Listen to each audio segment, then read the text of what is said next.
Olá. Vamos imaginar uma tarefa, assim, gigantesca. Criar do zero um sistema para controlar cada arma de fogo num país como o Brasil. O desafio e tanto. Por onde começar? Que regras você cria para quem quer ter uma arma em casa e para quem precisa, sei lá, andar com ela na rua?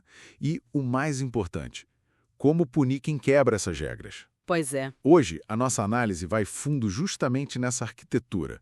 A nossa fonte é o próprio texto de uma das leis mais debatidas no Brasil, o Estatuto do Desarmamento. Exato. E a fonte mostra que a resposta foi criar um sistema multifacetado, sabe? Que tenta equilibrar a segurança de todo mundo com direitos individuais. E a nossa missão é entender a lógica por trás dessa engrenagem toda, né? Isso. E para desvendar, a gente vai seguir o caminho que a própria lei traçou. Primeiro, vamos entender o cérebro do sistema, o órgão que centraliza tudo. Certo. Depois, vamos mergulhar no que talvez gere mais confusão.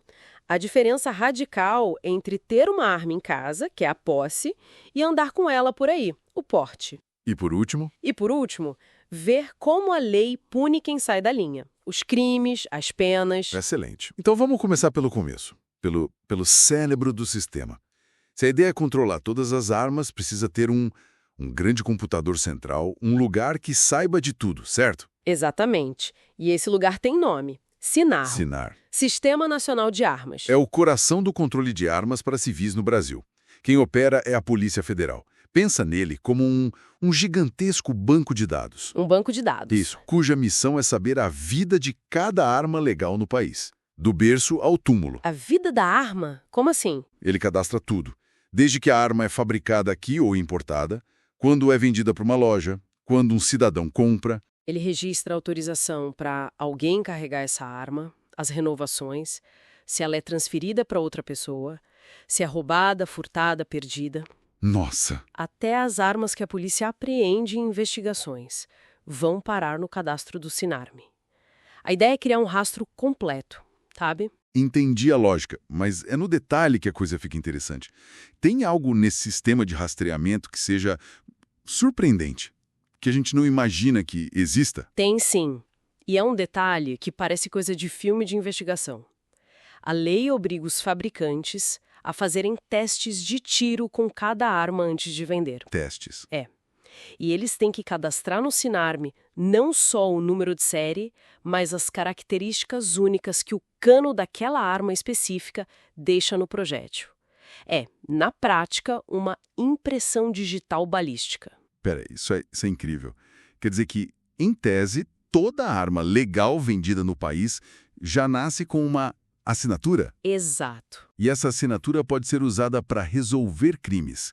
Se a polícia acha uma cápsula numa cena de crime, ela pode cruzar com um banco de dados e descobrir qual arma fez aquele disparo. Em teoria, sim. Esse é o poder da ferramenta. É uma tentativa de garantir que uma arma legal não seja usada anonimamente num crime. Muda completamente o jogo da investigação. Fascinante. E esse controle ele vale para todas as armas que existem no Brasil? Sem exceção? Quase todas. Tem uma exceção importante: as armas das Forças Armadas e das polícias militares. Ah, entendi. Essas instituições têm seus próprios sistemas de registro. O foco do SINARME é o universo de armas com civis e outras instituições. Ok, o cérebro do sistema está claro. Agora vamos para a parte que talvez mais afete o cidadão comum e que gera debates sem fim. As regras do jogo. Posse versus porte. Exato. A lei diferencia ter a arma em casa de andar com ela na rua. Vamos começar pela posse. Ter a arma em casa. O que a lei exige? É só ir na loja e comprar? Longe disso. A lista de exigências é longa e bem rigorosa. Por exemplo, Primeiro, a pessoa precisa ter no mínimo 25 anos. Depois, comprovar que tem uma ocupação ilícita, um trabalho e uma residência fixa. certo. Além disso, tem que apresentar um monte de certidões negativas de antecedentes criminais. Provar que tem a ficha limpa, como se diz. Idade, trabalho, endereço e ficha limpa. Até aqui parece uma verificação bem rigorosa. E mas aí vem os dois requisitos mais subjetivos. Que são? O primeiro é comprovar capacidade técnica e aptidão psicológica. Isso é feito com testes, com profissionais credenciados pela Polícia Federal. A pessoa tem que provar que sabe usar a arma com segurança? E que tem equilíbrio mental para isso. E o segundo, talvez o mais polêmico, é a necessidade de declarar a efetiva necessidade. Estou pensando aqui. Comprovar efetiva necessidade? Isso parece muito subjetivo, né? Quem decide o que é uma necessidade efetiva? Você tocou no ponto central do debate. O meu medo pode não ser o mesmo que o de outra pessoa. Existe um critério claro para isso? A lei não define. Ela deixa essa análise para o delegado da Polícia Federal que avalia o pedido. Na prática, isso cria uma barreira discricionária. Entendi. A pessoa tem que justificar muito bem. Ela precisa justificar, porque, no caso dela, ela precisa de uma arma para se defender e a autoridade vai julgar se o argumento é plausível ou não. Uau! A lista de exigências é enorme. Ok, digamos que uma pessoa passe por todo esse funil, compra tudo, justifique a necessidade, passe nos testes e consiga o registro. Ela pode botar a arma na cintura e ir trabalhar? De forma alguma, e essa é a distinção mais crucial da lei. Ah, tá. O certificado de registro dá o direito à posse, não ao porte. A lei é explícita. A autorização é para manter a arma exclusivamente no interior da casa. Ou no local de trabalho, e no trabalho só se a pessoa for a dona do lugar, imagino. Exato, se for o titular ou o responsável legal pelo local. Ou seja, a posse é o direito de ter a arma para proteção dentro de um perímetro. As paredes da sua casa ou do seu escritório. A arma não pode passear. Precisamente. E a lei até faz um ajuste para a realidade do Brasil. Para quem mora em área rural, o conceito de residência se estende para toda a área do imóvel. Faz sentido. A dinâmica de uma fazenda é outra. É um reconhecimento disso.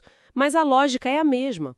A arma é para a defesa daquele local específico. Certo. Então, a regra geral é a arma ficar trancada em casa ou no trabalho. Sim. Mas e quem precisa andar com ela na rua? Seja para se proteger, seja para trabalhar? É aí que a lei vira chave, né? Vira completamente. E trata o porte como uma raríssima exceção. Como assim? A lei começa com uma frase taxativa. É proibido o porte de arma de fogo em todo o território nacional. Ponto. A regra é a proibição. A regra é a proibição. A partir daí, o que ela faz é abrir uma lista de exceções, de categorias profissionais que, pela natureza do que fazem, recebem essa prerrogativa. E como a lei organiza isso? Quem pode andar armado no Brasil? Basicamente, em alguns grandes grupos. O primeiro é o mais óbvio. Quem trabalha na segurança pública. Policiais, bombeiros? Isso. Integrantes das Forças Armadas, todos os tipos de polícia, federal, civil, militar, bombeiros e também as guardas municipais, ainda que com algumas regras específicas. Ok. O pessoal da segurança. Isso faz todo sentido. Quem mais? Depois, vem aqueles que, pela função, lidam com informações sensíveis ou fiscalizam atividades de alto risco. Pensa nos agentes da ABIN, a nossa agência de inteligência. Ele é secreto? Isso. Ou os servidores que fazem a segurança de autoridades, do Judiciário e do Ministério Público.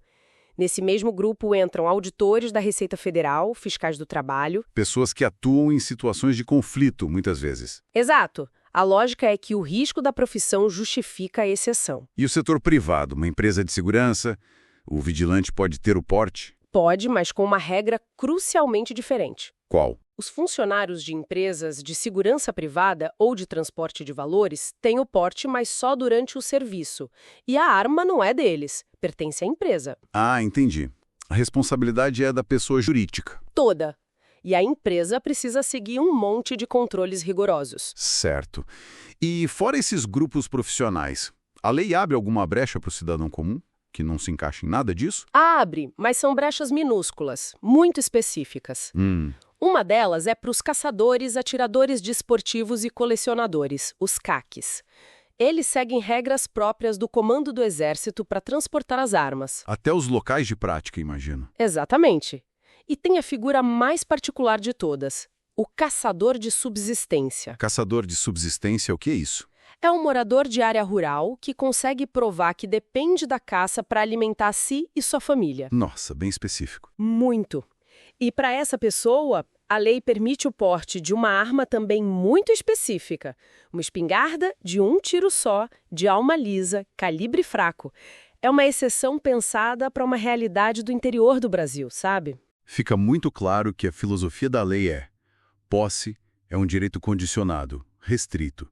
Porte é uma prerrogativa funcional excepcionalíssima. Perfeito. Mas, e quando tudo isso dá errado? O que acontece quando as regras são quebradas? Vamos entrar na parte das consequências. Sim, o capítulo dos crimes. E a estrutura das penas mostra uma lógica de escalada. A punição fica mais severa à medida que o risco social aumenta. Vamos começar pelo mais básico. O crime de quem simplesmente tem uma arma em casa, mas sem aquele registro todo. Esse é o crime de posse irregular de arma de fogo de uso permitido. É a pessoa que tem um revólver na gaveta, de calibre comum, mas nunca passou pelo processo legal. E a pena? Detenção de 1 a 3 anos. É a porta de entrada dos crimes da lei. E a partir daí, como a gravidade aumenta? A lei se preocupa muito com o ambiente doméstico. Tem um crime específico chamado omissão de cautela. Omissão de cautela. Pensa assim, você tem uma arma legalizada, mas guarda numa gaveta. Seu filho adolescente, um sobrinho, encontra a arma e acontece uma tragédia. Entendi. A lei diz que a responsabilidade criminal por não ter guardado a arma em segurança é sua.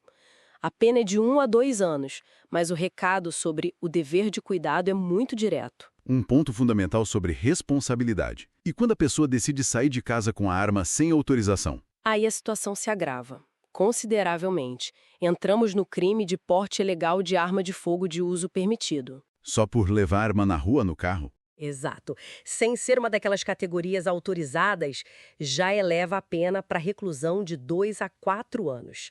Na mesma faixa está o disparo de arma de fogo em via pública. A lei entende que o risco para a sociedade dispara, né? Exatamente. No momento em que a arma sai do ambiente controlado da casa, o risco é outro. E a partir daí o foco muda para armas mais perigosas e para o crime organizado, imagino. Exatamente. A pena sobe de novo para quem possui ou porta uma arma de uso restrito, aqueles calibres mais potentes. De uso exclusivo das forças de segurança. Isso. Nesse caso, a reclusão é de 3 a 6 anos. E então a lei mira em quem alimenta o mercado ilegal, o comércio ilegal de armas.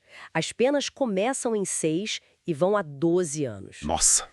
E no topo da pirâmide está o tráfico internacional de armas, o crime mais grave de todos, com penas que podem chegar a 16 anos de reclusão. A progressão é claríssima.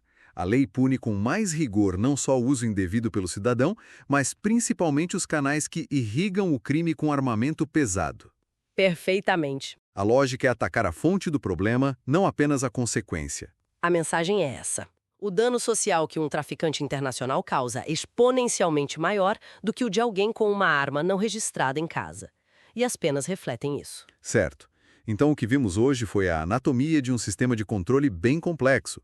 Temos um cérebro central, o SINARME, que busca rastrear cada arma. Certo. Uma divisão fundamental entre a posse, restrita a um local, e o porte, que é uma exceção para poucos. Excepcionalíssima.